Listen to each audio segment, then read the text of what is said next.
Welcome to High Gluttony. I'm Gretchen.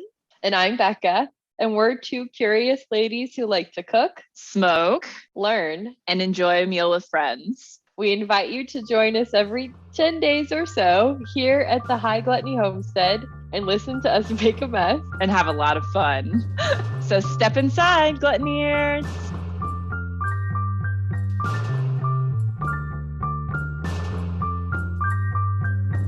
Welcome to the High Gluttony Homestead, all you lucky gluttoniers out there.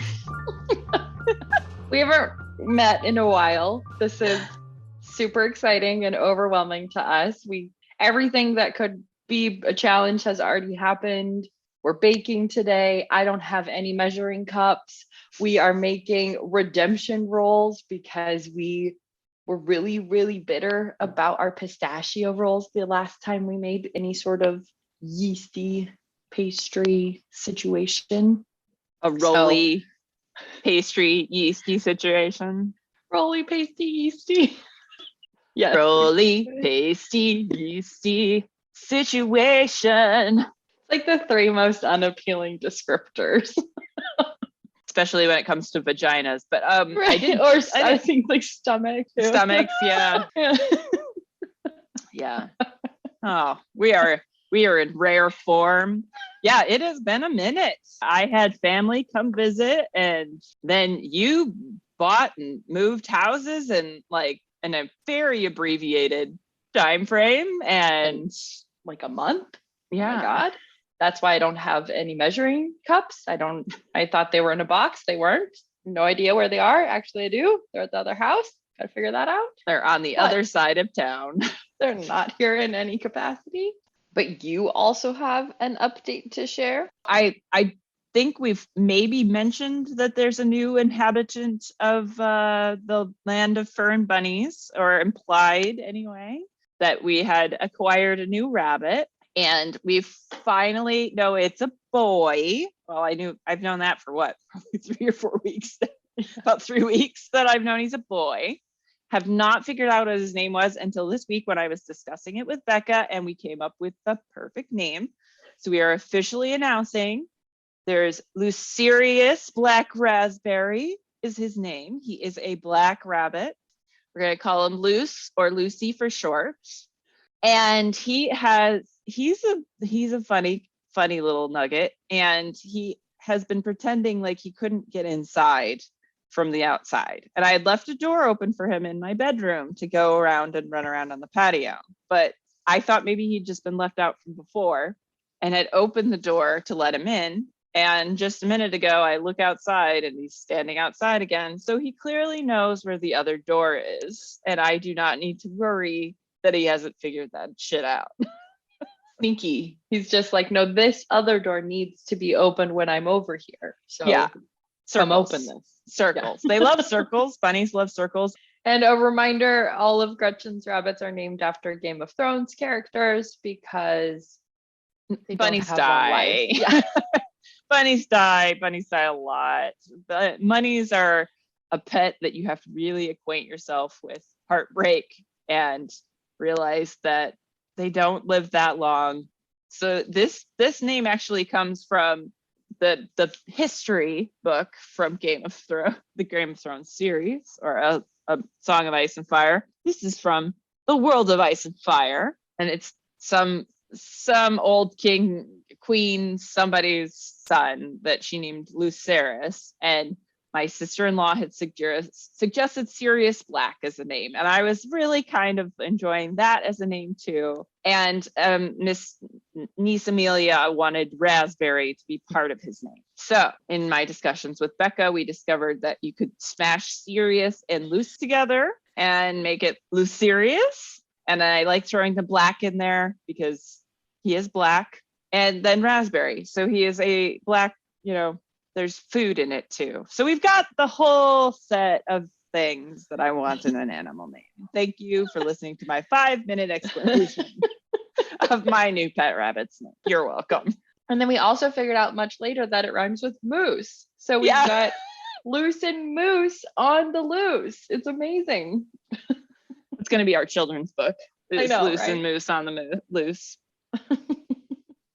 So welcome, Luce, and let's get back to our cinnamon rolls. We decided, fuck that precious pistachio. We're doing cinnamon and butter and cream cheese because that felt much better and really, really delicious. The standard. Yeah. Standard, exactly. So these are our redemption rolls, and we are also sipping on some mimosas today. So mimosas and cinnamon rolls, nice little breakfast adventure. Feel like we're having breakfast flour today too. Exactly. Tell us a little bit about what we're both enjoying. We have the same thing today. Weird, super weird, but we do. We were contacted by a friend of our good friend, Mary, and she is growing this amazing hemp flower. And we are smoking the Frida today, which is a more, I guess, sativa-y leaning hemp flower. But really enjoying this. I am really getting on the CBD bandwagon. Either the quality is getting better in the last couple of years because people are taking it more seriously and focusing on it because of the good qualities it has, or I just was too rash in my judgment before of being like, CBD doesn't work. It does not work. Well, good for you for recognizing that you are able to change. You can change your opinions and you can keep trying. And if I put all of the cannabis, put all of the hemp in front of me, and I will try all of it and be happy to change my mind. But yeah, so Safi at Sites High Elevation Hemp, we just want to say thank you to you. Thank you for reaching out to us. We're both enjoying this so much. And so I'm going to tell a little bit about what we've learned from having exposure to this product, and then tell you a little bit about Sites High. Like Gretchen said, this is just hemp. This is a CBD flower. Ours is 14.83% CBD and just 0.03 THC, which is like Gretchen said, this is our breakfast flower this morning. It is good because it keeps me on point. I can feel a little high because I am being the longer smoking, which this always kind of chaps me a little bit because I'm like, Becca is got such a better tolerance for weed than I do. It's so annoying. You mean I've just worn down my endocannabinoid receptors more than you? But I've been smoking so much longer than you have. So I think it's just wrong. I think it's just wrong that I'm like, I smoke something that has 0.03% THC and I'm like, I'm a little high, you know? My CBD receptors must just be really good. It just chaps me a little bit. But I mean, it's a good thing because I'm like, I can grow hemp flower that has like almost zero THC, smoke the fuck out of it and be great. So totally. I'm gonna buy some stuff online to grow some hemp this year. I'm pretty excited. So Sites High is a Bay Area women and Asian owned startup. I'm just reading this right from their website, which is siteshigh.com. And the mission is to provide quality hemp derived CBD products as an alternative to conventional wellness practices for those who dive into healing, tap into one's higher self, and keep the planet in mind, which I loved because that's such a holistic approach to like what we're excited about by cannabis and hemp and just that connection to earth and everything. I know. It's so exciting. I'm very excited about their brand. I am definitely going to be ordering their lip product. According to the reviews on their website, that shit is the shit. So gotta get some lip balm and some of their rub, and they have an indica leaning flower. So I want to try that. It's very exciting. Thank you, Sites High. I know you're not done talking about it, but it's so exciting. Yeah. No, that's great. I just didn't know if please. You want to talk about hemp? Do you want to hear more about hemp? I do want to hear more about hemp. I was just thinking though, it's so funny because I feel like I'm always doing all the research, and I'm so glad that you like did a bunch of research because I was like, oh no, like I didn't like really look into this. I was gonna smoke this. I didn't look into it. So I'm so glad you're coming with some info today for me. Yes, please tell me about hemp. I'm excited. I want to know more. Okay. So this is a repost by Sites High's Instagram page from Hemp Mag. So hemp has been proven to absorb more CO2 per hectare than any forest or commercial crop. which makes it the ideal carbon sink to help fight climate change because it takes CO2 from the atmosphere and puts it back into the soil. Amazing. Hemp has deep root systems, which protect it from soil erosion and can also replenish depleted soils and improve soil health. It increases the soil's ability to sequester carbon and will grow more nutrient-dense produce. So cool. Like that it's such a good thing for pulling carbon out of the atmosphere. High Gluttony, Homestead. We're growing the hemp. We're going to have hemp. It can be grown with minimal water, which is super important in Las Vegas and California, where Gretchen and I both live. So thank you, minimal water usage. And it can be grown without pesticides. And the fabric that can be made can really make a huge difference in the fashion industry. And we can get away from some of these like fast fashion products and focus more on more sustainable sources like hemp. And lastly, the entire plant can be used.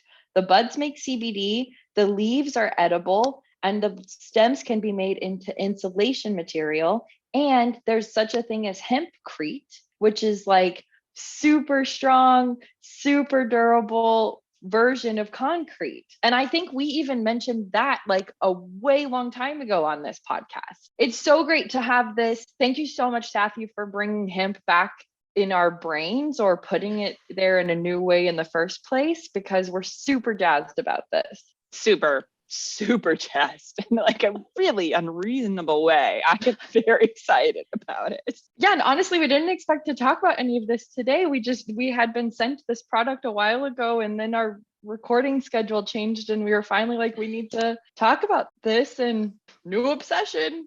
Yay! Obsessed. Another thing to obsess about. Perfect.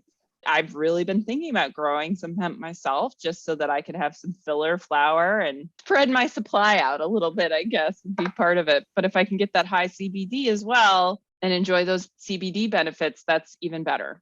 All the better. So awesome. So thank you, Sights High. So that's SIGHTSHIGH. Is that right? Yes. It's like, did I get the H and the G switched? I think that's right. I mean, to be honest, you got all the letters in there, but I was not super paying attention to the order as you were going. So Sights High, they'll just figure it out. Spell high correctly, even if I did not. Please spell high correctly. And sightshigh.com to check out their products. And yeah, thank you, Safi. This is so, I'm so excited. So excited. We are going to be enjoying that today while we make our redemption rolls. We're going to be sipping on our mimosas. Initially, we were going to talk about cinnamon during this cocktail hour. We've ended up talking a lot about hemp, more than we expected. And turns out we've already talked about cinnamon. So this is the problem when you record high. You don't remember what you talked about. So instead of talking about cinnamon, we're just going to talk about cinnamon rolls. I listened to the Savor podcast, Cinnamon. I think they called it Cinnamon Snails or something. It's kind of a funny name, but all of this info is going to come from that podcast. And so check it out. We are big fans of Savor around here. So these are our cinnamon roll quoogles. Cinnabon's busiest time of year is Thanksgiving. And in that time, they produce and sell 8,300 rolls an hour. Fuck. Right? Fuck that. Right? Some recipes call for extra starch from a potato. And so they said that you either put mashed potatoes in the dough or can use water from boiled potatoes. And so I guess there was an Iowa State Fair competition winning recipe that used mashed potatoes a couple years ago, which I guess I get, but kind of curious. You can bake the toppings on the bottom like an upside down cake, which I had not considered, and that sounds really good. It was noted on the Savor podcast. They said that these are very dense. They don't have a lot of protein. They have a lot of sugar and they have a lot of calories. So they said to watch your portion size. And I don't appreciate that because I want the biggest butteriest, sugariest cinnamon roll I can imagine. I want to be like sick from it. So I don't want to watch my portion size. I don't blame you. I wouldn't either. And in a shocking turn of events, cinnamon rolls actually have their root in the Parker House roll. Thank you, Fanny Farmer. It's very overlapping. That's overlapping a little bit, but yes, thank you, Fanny Farmer. And I guess the impetus for that is that those rolls take so long to rise. And so they'd often be a dinner roll because they could rise, you'd wake up early and let them rise throughout the day and then throw them in the oven for dinner service. So most of the time these things are made at restaurants, but some people started thinking, why don't we rise them overnight and then put them in the oven in the morning and they can be like a breakfast roll. And so eventually that's where this idea of having these breakfast rolls came from in restaurants. And they really weren't made at home until the 1950s. And then it was 1956 that Pillsbury released that like canned refrigerated pop thing. Which is not a cinnamon roll, really. It's a cinnamon biscuit more than anything else. That's exactly what she said on Savor. She was like, those are biscuits and they are not real cinnamon rolls. And it was quite contentious for a minute with what is the truth of a cinnamon roll.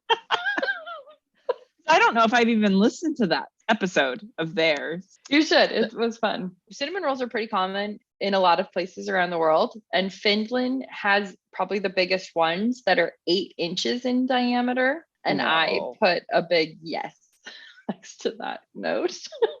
I thought it was really interesting because when you started listing all these different like cinnamon bun relatives that exist, and I was like, duh. Like these are all kind of in the same boat. Like they're all related. It's variations on the same idea. So I was like, I don't know why I hadn't really thought about that before. Cinnamon roll is the spaghetti of the pastry world. There's some noodle version everywhere. There's some breakfast roll version everywhere.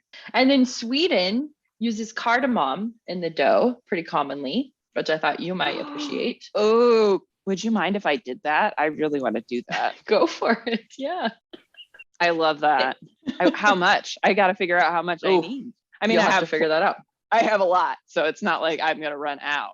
I'm going to guess a couple teaspoons, but I don't really know.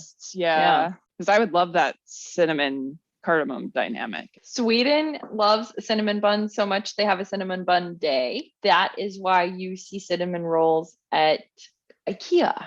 Oh. So not just known for their meatballs. Also no.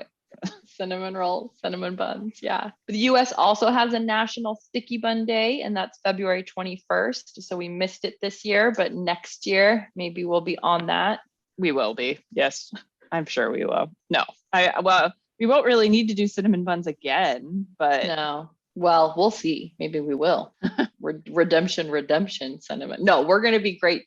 It's going to go smooth today. No, it's going to be amazing today. Some places call cinnamon rolls cinnamon snails. I don't like that. I don't either. I don't want to think about eating a snail like that. In the north part of the US, they use a coffee glaze pretty commonly. In the south, it's a honey bun. So just lots of honey, I guess, lots of sugar. Mm-hmm. And then there's a Philly style one that has raisins and nuts in the filling pretty commonly. And apparently there's a very common tradition in several of the Midwest states that serve a cinnamon roll with chili. I would love to know which states, because I feel like that's a very broad brush to paint with, because that is definitely not a thing that was in Michigan. So. Nebraska, I know they mentioned, I'm going to guess a couple around Nebraska. So that's interesting. I would be interested to find out about that. And then the last thing that I thought was kind of interesting is that monkey bread used to be called bubble bread. And I kind of like bubble bread. I like bubble bread way better than monkey bread. Yeah. So I'm going to use that. I think so. And thus completes my Savor referenced cinnamon roll quoogles. Yay. Yay. So should we go over the ingredients just before we step into the kitchen? Yes. Yeah. Let's talk about ingredients and then what we've done already. And then if you could give me our high level steps, then I will be ready to go. So this recipe comes from Ambitious Kitchen, and it's the best cinnamon rolls you'll ever eat. We hope so. For the dough, we're using 3/4 cup warm milk. That's whole milk or 2%. And this is supposed to be heated to 110 degrees Fahrenheit. 2 1/4 teaspoons quick rise or active yeast. And that's just the full 1/4 ounce package that comes pretty commonly. 1/4 cup granulated sugar. Of course, Gretchen's using her Granumel, her granulated caramel. Thanks for using its proper name. Yeah, I know. I'm not gonna go into Granumel. Okay. One egg plus 1 egg yolk at room temperature. That seems very important according to her website or this website. 1/4 cup butter melted, preferably salted, but unsalted works too. I only had unsalted today, so we are adding salt. So I maybe would just recommend kind of giving the dough a little taste to make sure you think it's salted enough, because if she's adding salted butter, she's starting at a certain level of saltiness. So okay. I maybe, because you're already kind of under where she would be with her salted butter, maybe start at a full teaspoon of salt and see where that goes for you. Okay. And then 3 cups of bread flour plus more for dusting. And a late addition to the ingredient list here, 2 tablespoons. Is that tablespoons or teaspoons? Teaspoons. 2 teaspoons of cardamom. Thank you, Sweden. And then 3/4 teaspoons of salt, but I'll probably have to use a little bit more than that, like Gretchen said. And then for the filling, we need 2/3 cup of brown sugar. She suggests dark brown sugar, but says light brown also works. 1.5 tablespoons of ground cinnamon and 1/4 cup of butter, salted. Softened. But we probably can assume it's also salted butter. So salted and softened. Salted and softened. And then lastly, for our cream cheese frosting, we'll need 4 ounces of cream cheese softened, 3 tablespoons of butter softened and or salted, 3 cups of powdered sugar, and 1/2 teaspoon vanilla extract. What special equipment will we need, Gretchen? Well, we're using a stand mixer, which is not required, but we both have one, and I'm feeling exceptionally lazy today. So we're making the dough in the stand mixer. Rolling pin, very helpful, but if you are sans rolling pin, a wine bottle will work, or any round, reasonably heavy bottle. A serrated knife or dental floss. I'm going to try the floss trick again. Then we need a 9 by 9 inch square pan or a 9 inch circular pan for baking in. And we are both using a 9 inch circular springform pan because we can. I was going to say, coincidentally, I think the comments said to use a springform pan for this recipe too. Is that right? I can't remember. I'm sure other people have used springforms. We've got our ingredients. We've got our KitchenAid out. What else have we prepped? Oh, actually, what steps are we doing today? My very basic high level steps are make dough, proof dough, roll out dough and fill with butter and cinnamon sugar, proof again, and bake. So easy peasy. What world level is this going to be for us? I think it's a world level too. We will do our later assessment on what we think it truly ended up being. But it's not very hard. If you've got a feel for making bread dough, it should be pretty easy. There's no tricky ingredients. Maybe you just have regular flour, which is fine. You can use it. It will work. So I just say world level 2. I can handle that. I think. I hope. I'm pretty sure. Better not betray us this time. Little fuckers. I know. So what have we already prepped before we get going in the kitchen? All right. So we have measured all of our ingredients out. We have also mixed together our brown sugar and our ground cinnamon for the filling, or at least I have. I haven't done that yet. Okay. Because you realized that we didn't need the filling right away, and I just had gotten carried away with measuring shit out. So mine is already mixed together, but we have everything measured out. But that's really all we've got done so far. This is pretty much an on the spot. Most of the work is in the repisode kind of situation we've got going today. Okay, so what's our first full action going to be when we get in the kitchen? What's our first step? We are warming our milk to 110 degrees. We're going to use the microwave because that's the easiest way to do it. quick, easy, fun, free. Yay. She's recommending 40 to 45 seconds. We're going to start at 30 and see how it goes because I feel like 30 is probably where we want to be at, but I'm not sure. Then we are going to put that into the mixer. We are going to transfer that into the bowl of our mixer and sprinkle the yeast over the top just to start to moisten that yeast and let it bloom a little bit. Then we are adding our sugar, egg yolk, and melted butter to that. We'll give that a stir until it's completely combined. And then we are going to stir in the flour. So we're not using our mixer to stir the flour. They're recommending kind of getting that dough going a little bit with a different utensil first. And I'm thinking this is a good idea. So we will follow this instruction. And then we'll transfer onto the dough hook once we have a rough dough already started. Then we are going to need that for 8 minutes in the stand mixer. So we'll do a little magic time travel with that where you don't have to necessarily hang out with us for 8 minutes listening to the mixer. At that point, if you notice that your dough is sticking to the bottom of the bowl, we're going to add a little additional flour depending on your humidity. If you do not have an electric mixer, you can knead this by hand for 8 to 10 minutes on a well-floured surface. So you're able to do it without equipment. So in the apocalypse, when there's no electricity, we will still be able to have cinnamon rolls, but it takes a lot longer and it's a good arm workout. So don't hate on it necessarily, but I'm lazy today. But we don't want to do it. We don't want to do it. So that's our first couple of steps. Let's head into the kitchen. Okay, let's do this. Woo! And I'm actually going to put the butter in with the milk so I can melt it because my butter is not melted. So we're going to heat our milk and our butter in the microwave right now. So I'm starting with 30 seconds. So my milk is pretty warm, but my butter is barely melted. Yeah, mine is barely melted too. Okay. So I'm going to stir my milk. I'm taking my milk out. I'm leaving my butter in. I'm going to put a lid on it because that shit explodes all the time. Oh, good idea. I'm probably just going to sit here and get it out in about 10 seconds. I don't think it needs to be real thoroughly melted. It just needs to be mostly melted. Okay, nice. Okay, yeah, so I just ran it for an additional 14 seconds and it is melted. Mine has a little chunkiness. Yeah, that's fine. All right. It'll be worked in. Like brioche, you use just softened butter. So as long as it's in a stage where you think it can incorporate easily, you're fine. Okay. All right, I'm sprinkling my yeast over here. Okay, so you poured your milk into the bottom of your bowl. Yep. And please note again that we are using active dry yeast. She does recommend quick rise. I was unable to find any quick rise, and Becca's using the same thing as me just so that we're doing kind of the same thing. So yeah. And if we get it wrong, at least we both got it wrong. Nice.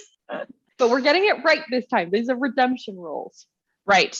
Because part of the problem was we didn't know what yeast we were supposed to be. We were not paying attention to the yeast. And so we just need to also remember that since we are using active dry, it'll take a little bit longer in the proofing. We're not breaking the recipe. We just need more time. The proof is in the yeast. Indeed. Do we touch it? Do we just sprinkle it on top and let it, what did you call it? Bloom? Proof? Bloom. What did I say? Yeah, bloom. That's actually for gelatin. Oh, while you have to bloom gelatin. It's a similar thing. It's just a hydration process. But she then said to just throw everything out, all the other liquid products in there. And mix it. Okay. Now, and the sugar. Yep. Okay. We got the sugar going in there. That's going to help feed our yeast. Okay. And we got our eggs for richness. And that was one whole egg and one yolk. Yep. And your melted butter. I would recommend not getting your butter super hot because you want it to be a little bit cooler. You don't want it to cook your eggs? Don't want it to cook your eggs. And you also don't want it to mess with your yeast because if the butter's too hot, it could really fuck up your yeast. Oh, that makes sense. I've actually put my salt in with my flour together, the two things together, and I'm going to stir my salt in just so that it's diluted a little bit. And then that also is not going to necessarily knock back our yeast. But I'm going to go ahead and go in here. She didn't leave much time for the yeast to bloom. She was just like, just throw everything in. Oh, I'm supposed to mix the wet ingredients. Sorry, not flour. Mix the wet ingredients first. Looks gross with my chunky butter. It'll be fine. It might look gross, but it'll taste fine. Oh, I have a little moose visitor coming to check out what these smells are. Yeah, oh, I gotta get my cardamom in here. All right, so I'm gonna add my flour and my cardamom. So let me get my cardamom out and get my 2 teaspoons of cardamom. And the flour just kind of goes all in. And then, And then we're gonna mix that by hand as well. So I've mixed my stuff together. I've got a rough battery dough kind of thing going on here. I have a feeling I might end up with more flour going in. It's sticky or seemingly sticky. Yeah, but we'll see once it gets whipped around a bit. I'm gonna put my dough hook on. Ready to roll? Ready to roll. 8 minutes. 8 minutes. Do you have a timer? Should I set a timer? I can start my timer right now. Ready? And what speed? Medium? Yep, medium speed.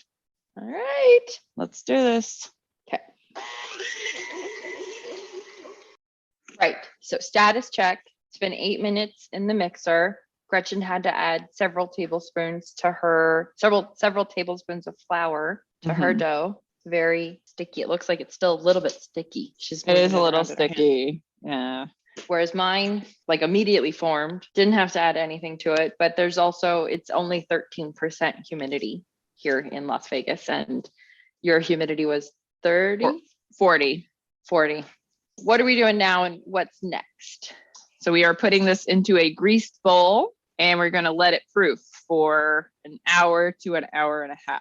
We're probably going to end up on that more hour and a half side because we have the wrong yeast. So. And cover this? Yes. Cover with plastic wrap and a warm towel. I think I'm just going to put a lid on it. I was like, can I just put it's in my Dutch oven. Can I just put that lid on it? Yeah, all right. I think so. All right. Gretchen says, yes, I'm doing it. And then you said that, okay, so hour to an hour and a half, probably more like an hour and a half for us. Yeah, just because we're using the active dry yeast, not the instant quick rise or whatever she had on there.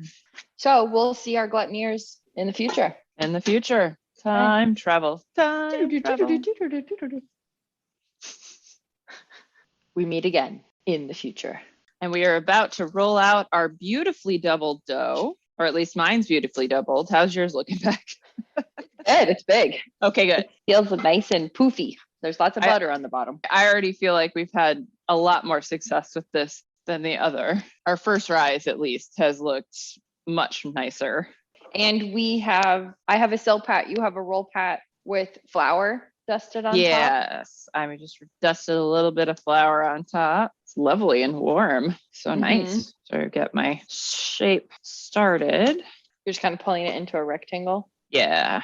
And I didn't find my rolling pin before we started today. Whoops. I also don't have a rolling pin, so I'm using a water bottle. Okay. Okay, we're rolling. We're rolling. Is that in the drawer with the with the measuring cups? Measuring cups. Just basically all the things I needed today. It's just been a real adventure to get to this point. I think that's roughly a 9 by 14 triangle. Supposed to be a triangle? Sorry. Oh. No. No, it is supposed to be a rectangle. My apologies for the fact that my brain does not want to say the right words. So it's supposed to be 9 inches by 14 inches. That's close enough, I think. Yep. Okay. So now butter. Oh, sorry. Yes. I like the water bottle technique. Is really Oh man. All right. Yes. Now butter, and we're going to leave a 1/4 of an inch at one end that has not got any butter on it. Okay. I'm just spreading it on. You know what I should be using is my palette knife. Oh. My offset spatula. That's what I meant. Palette knife is something else. I'm just using my hands. Oh, well, that is a methodology I can respect, so go for it. Okay. Gretchen approved. Keep moving. It's too hard to get my wrist into going for my cinnamon and sugar. Okay. And I did a mix of light brown and dark brown. Fun. Because I had both. And does that just go over the butter part, or am I supposed to avoid that part that has no butter? I don't think it matters for that part. Okay. It won't stick as well where there isn't butter. I see. because the next step is to kind of rub it in. We're like massaging the butter into the cinnamon sugar part. Okay. Massage the dough. So now we roll it. Yep. Towards the part with no butter. Right. And then kind of just take that edge that doesn't have the butter on it. You're going to set it on that edge, like so that it's sitting on top of that. Because that just using its own weight, it'll help seal it. Okay. All rolled up. And now we cut it and put it into the tin pin. The tin pin. And she said 9. Yeah, she said 9. Oh, that looks beautiful. Oh, I love this floss trick. I feel like this is going to be more than 9. I made 10. Oh, mine are not going to be very even. I have one that's really much bigger than the others, and some in the middle are like significantly thicker, but that's fine. So I cut the ends off. I've got one that's in the pan right now that is absolutely enormous. I think mine are ending up like at least 1.5 inches wide. I put this big guy in the middle. In a square pan is much easier because you get like the nice like 3 and 3 and 3 in a row. No guesswork about how they'll end up. Right. So what did I end up with here? 1, 2, 3, 4, 5, 6, 7, 8. Oh wait, 1, 8, I think. Yeah. 10. I ended up with 10 as well. And I am for sure going to bake the ends of these things for myself right now. Or not right now, but sometime this evening once they've proved. Okay, home stretch. So we'll make our cream cheese frosting. Yep. So we got to get our mixer. Where did I put my mixer? Where are you, mixer? Do you want to make some cream cheese frosting? So we are going to put these cinnamon rolls in the refrigerator to rest overnight and then bake them tomorrow. But we're going to make our frosting for that right now so that we have everything, all the components ready for when we're done with our cinnamon rolls. And then they will truly be a breakfast roll. Yes. And so we need for the frosting 4 ounces cream cheese softened, 3 tablespoons of butter softened, 3/4 cup of powdered sugar, and 1/2 teaspoon of vanilla extract. Okay. In goes my cream cheese. What do we cover the rolls with in the refrigerator? Plastic wrap. Okay. Yeah. Now I just have to measure out my powdered sugar. One time you can't really substitute granulated caramel. Not so much. And the vanilla extract. 1/2 teaspoon. Should just be beat until fluffy. Okay. So, another fluffy. Let's do it. Let's do the fluffy. What speed? 4 or 5, I would think would be a good one. Good speed. All right. Let's do this. Okay. Going. Oof, whoa. So we're going to store this in the fridge overnight. And when we get our cinnamon rolls out in the morning, we'll also get our frosting out and let it come to room temperature. So it'll be all ready for when our cinnamon rolls are fully baked. I'm so excited. Yeah. Yum, these are yum, good. Yum. Oh, I really like the cream cheese frosting. That's going to be delicious. We've mostly done cinnamon rolls. We will time travel again and collect our final thoughts on these guys. But so far, I'm very encouraged. I doesn't do anything to tell me that my theory about the fact that there was so much fat in those rolls, that's what really messed us up. It really makes me think that. This has a lot of butter in every piece of it too. But not as much because because you also had the pistachio paste and the pistachio oil. That's right, the pistachio oil. So it was like super duper heavy, I think. Yeah. I feel like we've already redeemed ourselves. This process has been much smoother. Yeah. Fucking precious pistachios. Whoa. We'll see you in the future. Yeah. It's digestive time for breakfast. A digestive if you started dinner at 2 a.m. So we're in the future. We're in the future. Baked our cinnamon rolls and enjoyed our cinnamon rolls and been extremely pleased with our redemption cinnamon rolls.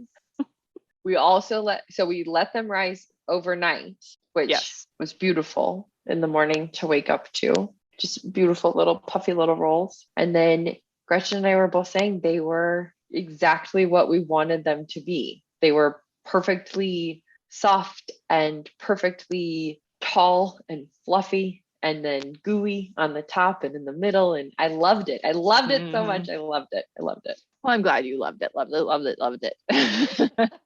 I was really excited when I tasted mine a couple days later. So they lasted a couple of days for me. I did take them into work for my coworkers to enjoy as well, but they lasted a few days. And the ones I ate 2 days after baking, I could really taste the cardamom. I couldn't taste the cardamom as much the day of. And so that's got me thinking, how can I maybe get that cardamom flavor like to start earlier so that the flavor can be more infused? And here's what I'm thinking. If you gently warmed it in the milk like a day or two before you make it, I'm wondering if that would work. I don't know if like the cardamom would mess with any sort of yeast processes, but this is what I'm thinking, because I was like, I love that, like the more pungent flavor that I got after it had been in there for a couple days. What if you put it in the melted butter? Oh, good idea. That goes right before. Yeah, I want more flavor. So I didn't put any cardamom in the way you did. I kind of wish I had. I also love that flavor, but then it was just perfect. Like, it was so perfect. It was so ooey-gooey, just delicious. I loved the frosting. Oh, the frosting was amazing. I've always made just powdered sugar and milk drizzle, or butter and powdered sugar, because there wasn't very much butter in this one. I almost want to do a half and half version of like half butter, half cream cheese, just to see what that would be like. That could be fun. I was worried. I think we both were worried there wouldn't be enough of the icing, and it ended up being. I could have used a little more. A little more. Okay. I would have liked a little bit more. It was okay, but I love icing, so I could have handled probably twice as much ice. Okay. So note to the icing lovers, double your recipe. Double it. Oh my gosh. Well, any other final thoughts on cinnamon? I don't remember the exact name. They were cinnamon. The most amazing cinnamon rolls ever, I believe, was the official what they called them, which I was like, I don't know. Like, I'm struggling to remember, but there used to be this bakery that I lived near, and this might have even been back at culinary school, where they made this fucking giant cinnamon rolls. They're like at least 3 inches high, and the icing was amazing, and they had like beautiful thin layers, so they were like super swirly. So good. Yes, please. Please.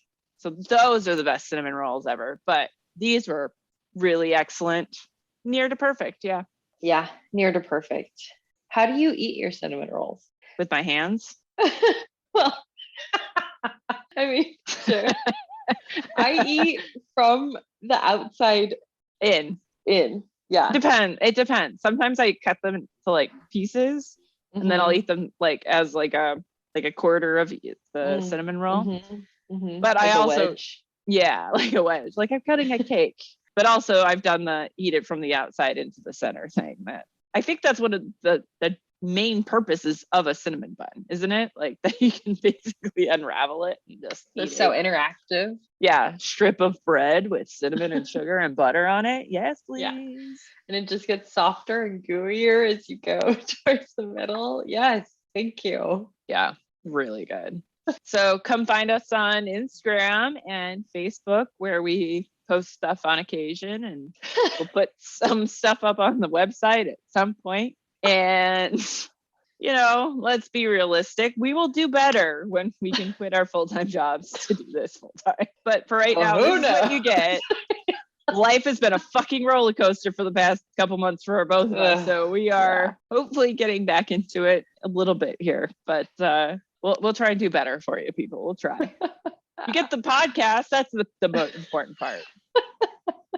The part with us talking to you and you listening. That's what we're here for. Oh, that's what we're here for. Thank you for joining us. Off we go. Off we go. Yay. I gotta keep clapping. Just keep clapping.